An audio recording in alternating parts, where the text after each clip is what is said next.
Film की शुरुआत बर्फ से ढके एक इलाके में होती है जहां रूसी सैनिक खतरनाक कैदियों को एक जेल में ले जा रहे होते हैं। उन कैदियों के बीच एक आदमी चुपचाप बैठा दिखता है। आगे चलकर यही आदमी दुनिया का सबसे खतरनाक शिकारी बनता है। उसका नाम क्रेवन है। क्रेवन जेल में एक रात बिताता है। अगले ही दिन कुछ कैदी उसे आम आदमी समझकर उससे लड़ाई करने लगते हैं, लेकिन कुछ ही सेकंड में क्रेवन उन्हें इतनी बुरी तरह पीट देता है कि पूरी जेल हिल जाती है। हालात काबू से बाहर हो जाते हैं और क्रेवन को एक सार्जेंट के सामने ले जाया जाता है। सार्जेंट उससे पूछता है कि वो कौन है और पहले क्या करता था। क्रेवन ठंडी आवाज में कहता है कि वो एक शिकारी है और उस सार्जेंट जैसे लोगों का शिकार करता है। ये कहते ही क्रेवन अचानक सार्जेंट पर हमला कर देता है। वो उसे उठाकर जमीन पर पटक देता है, उसकी गर्दन पर चाकू रख देता है और उसे मरने के लिए छोड़ देता है। इसके बाद पूरी जेल में अफरा तफरी मच जाती है और क्रेवन वहां से भाग निकलता है। भागते वक्त साफ हो जाता है कि उसमें बाकियों से कुछ अलग है। वो किसी भी आम इंसान से कहीं ज्यादा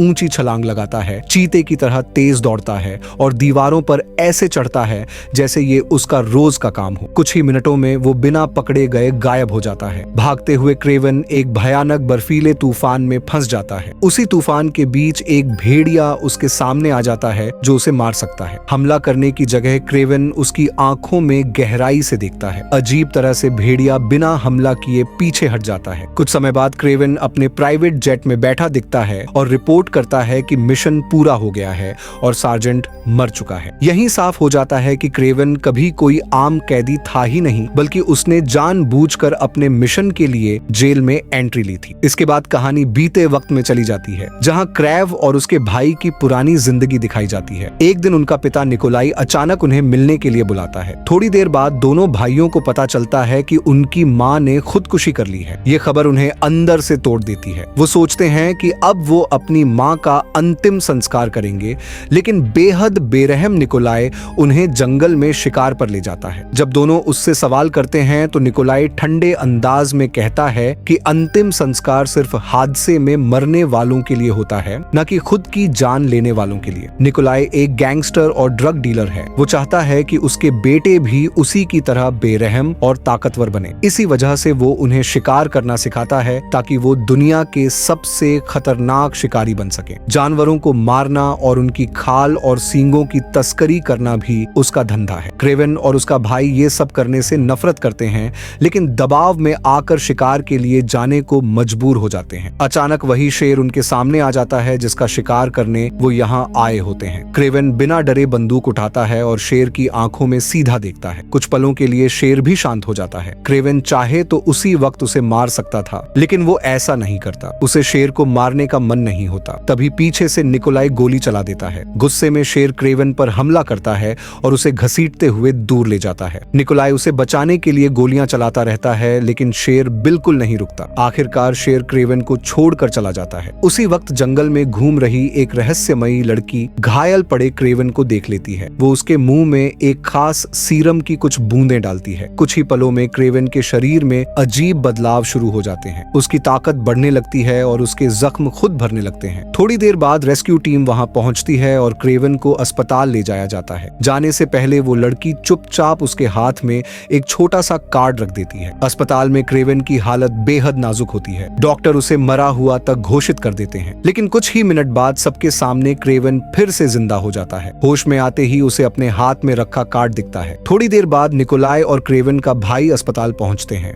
उसका भाई उसे जिंदा देखकर बेहद खुश हो जाता है। हालांकि क्रेवन बच जाता है, लेकिन वो पूरी तरह ठीक नहीं होता। फिर भी निकोलाई जबरदस्ती उसे घर ले आता है और वहाँ वो उसे एक हैरान कर देने वाली चीज दिखाता है। वहाँ वही शेर मरा पड़ा होता है जिसने क्रेवन पर हमला किया था। ये देखकर क्रेवन टूट जाता है। गुस्से में वो अपने पिता से कहता है कि उसे शेर को नहीं मारना चाहिए था। ये बात निकोलाई को और भड़का देती है और वो क्रेवन को धक्का देकर दूर कर देता है। क्रेवन अपने कमरे में जाता है, अपना सामान पैक करता है, वो कार्ड साथ में रखता है और उसी रात घर छोड़ देता है। उसका भाई उसे जाते देख रोकने की कोशिश करता है, लेकिन क्रेवन पीछे मुड़कर नहीं देखता। क्रेवन उस जगह पहुंचता है जहां बचपन में उसकी माँ उसे लाया करती थी। जैसे ही वो जंगल में घुसता है, कई बैल उसकी तरफ दौड़ पड़ते हैं। डर के मारे क्रेवन आंखें बंद कर लेता है। हैरानी की बात ये होती है कि कोई भी बैल उसे नुकसान नहीं पहुंचाता। जब वो आंखें खोलता है तो एक बैल उसके सामने खड़ा होकर उसे बचाते हुए दिखता है। क्रेवन आगे बढ़ता है और एक खूबसूरत जगह पर पहुंचता है जहां वो रहने लगता है। जंगल ही उसका घर बन जाता है और जानवर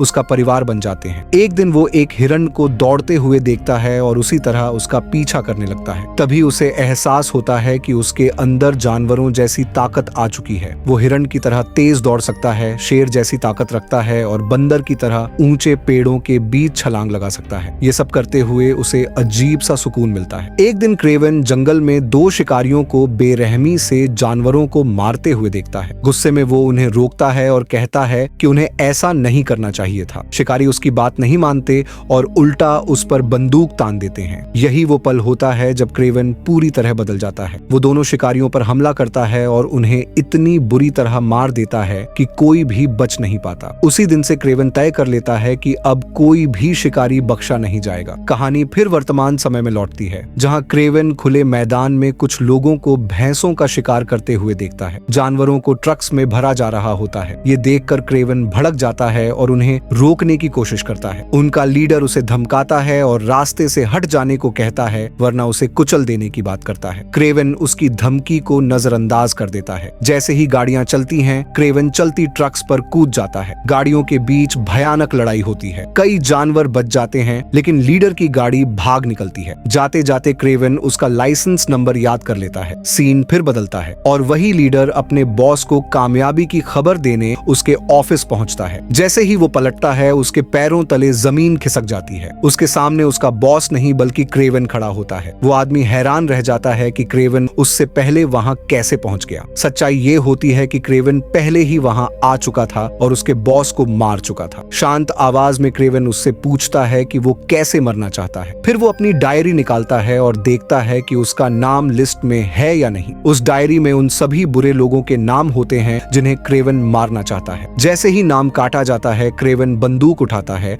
और उसे गोली मार देता है। वो ठंडे अंदाज में कमरे से बाहर निकल जाता है और दरवाजे पर दोनों लाशें लटकी हुई दिखाई देती हैं। कई साल बाद वही लड़की फिर दिखाई जाती है जिसने कभी क्रेवन की जान बचाई थी। अब वो बड़ी हो चुकी होती है और एक जानी मानी लॉयर बन चुकी होती है। उसे रोज धमकियां मिलती हैं और उसके कई दुश्मन बन चुके होते हैं। एक दिन वो अपने दोस्त के अंतिम संस्कार में जाती है। वहीं क्रेवन उससे मिलता है और बताता है कि उसने उसके दोस्त के कातिल को मार दिया है। वो बताता है कि वो रूसी सार्जेंट जिसने उसकी दोस्त के साथ बलात्कार किया और उसे मार दिया था, वही अपराधी था जिसे उसने मार दिया है। ये सुनकर वो लॉयर सन्न रह जाती है। उसके लिए ये मानना मुश्किल हो जाता है कि क्रेवन सच बोल रहा है। घर लौटने के बाद वो खुद से जांच करती है और पता लगाती है कि हंटर नाम का एक आदमी सच में उस कातिल को मार चुका है। धीरे धीरे उसके सामने साफ हो जाता है कि ये हंटर कोई और नहीं बल्कि क्रेवन ही है। तभी क्रेवन उसे वही कार्ड दिखाता है जो बचपन में उसने उसके हाथ में रखा था। कार्ड देखते ही उसकी आंखें भर आती हैं और उसे एहसास होता है कि क्रेवन ने इतने सालों तक उसे याद रखा था। वो क्रेवन से कहती है कि उसे पहले से पता है कि वही माफिया के लोगों को मार रहा है, लेकिन उसकी नजर में क्रेवन भी एक अपराधी ही है क्योंकि वो भी कत्ल कर रहा है। क्रेवन शांत तरीके से कहता है कि उसे इससे कोई फर्क नहीं पड़ता। वो अपनी डायरी निकालता है और उसे थमाते हुए कहता है कि कानून अक्सर अपराधियों को खुला छोड़ देता है, लेकिन वो चाहता है कि वो उन सभी अपराधियों के नाम इस डायरी में लिखे ताकि उन्हें दुनिया से मिटाया जा सके। पहले वो हिचकिचाती है, लेकिन आखिरकार डायरी ले लेती है। इसी बीच कहानी में एक खतरनाक माफिया बॉस की एंट्री होती है जिसका नाम राइनो है। हर तरह का गैर कानूनी काम उसी के हाथ में होता है। एक दिन उसे खबर मिलती है कि उसका सबसे बड़ा दुश्मन मारा जा चुका है। ये सुनकर वो चौंक जाता है और सोचने लगता है कि आखिर किसकी इतनी हिम्मत हुई। दुश्मन की मौत उसे ज्यादा परेशान नहीं करती,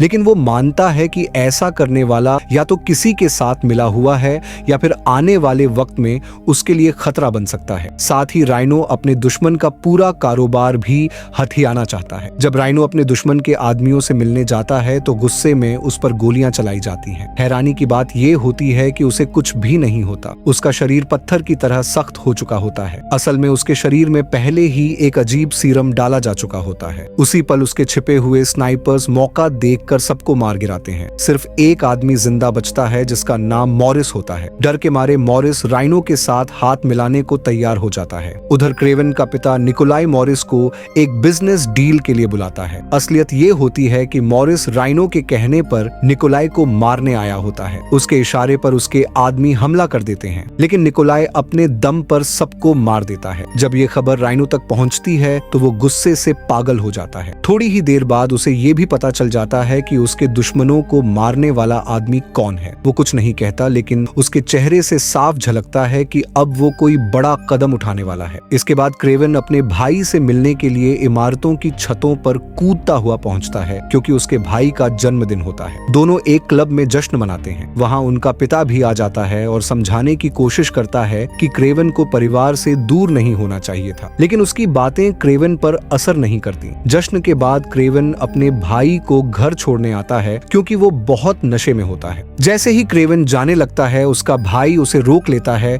और उस रात वहीं रुकने के लिए मना लेता है। क्रेवन सोफे पर सोने की कोशिश करता है, लेकिन जंगल में लंबे समय तक रहने की वजह से उसे नींद नहीं आती। वो बाहर जाकर बगीचे में सो जाता है। सुबह वो अपने भाई को जगाने जाता है। कमरा खाली मिलता है और बिस्तर पर खून के निशान होते हैं। तभी उसे समझ आ जाता है कि उसके भाई को किडनैप कर लिया गया है। क्रेवन तुरंत बाहर भागता है। उसे किडनैपर्स दिख जाते हैं और वो इमारत से कूदकर उनका पीछा करता है। वो गाड़ी को रोकने की कोशिश करता है, गाड़ी पर चढ़कर शीशा तोड़ने की कोशिश करता है, लेकिन गाड़ी बुलेट प्रूफ होती है। शीशों पर हमला करते वक्त उसका बैलेंस बिगड़ जाता है और वो नीचे गिर जाता है। किडनैपर्स भाग निकलते हैं। थोड़ी दूर जाकर उसके भाई को हेलीकॉप्टर में डालकर ले जाया जाता है। क्रेवन पास पड़ी रस्सी की सीढ़ी पकड़कर हेलीकॉप्टर तक पहुंचने की कोशिश करता है, लेकिन तेज रफ्तार की वजह से वो नाकाम रहता है और पानी में गिर जाता है। टूटा हुआ और गुस्से से भरा क्रेवन सीधे लॉयर के पास जाता है और उसे सब कुछ बता देता है कि उसके भाई को किडनैप कर लिया गया है। वो उससे मदद मांगता है ताकि पता चल सके कि उसके भाई को किसने और